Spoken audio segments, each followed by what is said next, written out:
We put 5 1-meter squares in an angle around the southwest corner of the house. We had done some test units to the west so we would know what the sediment was going to look like.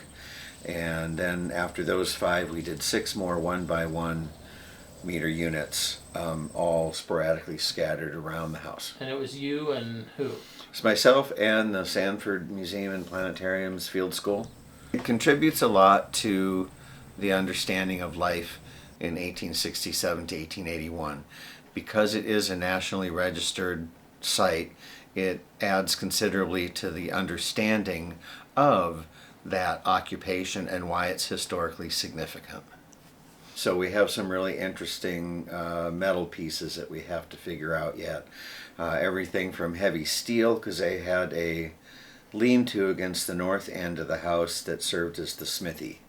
So there was heavy pieces of steel from implements to make other farming gear, but there's all kinds of finer metals that served as like a hurricane lamp fragment, and a number of other things like that. Okay. I was hoping to get a good assemblage representing 1867 to 1881.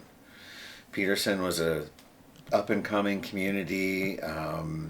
They were really interested in being the big city.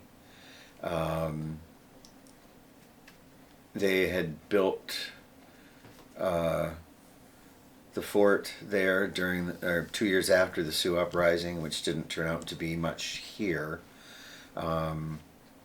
So yeah, they were really eager and anxious and bustling. So we wanted to see what an artifact assemblage from an middle class family would look like.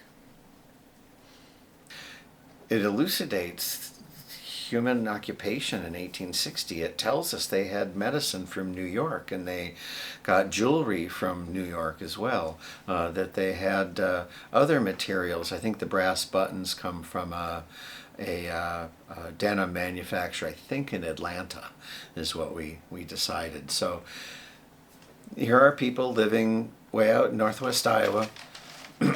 Settlements are small, distances long. What you have is what you have, and these people were able to carve out a really good living where they had all the necessary items plus to have a good life.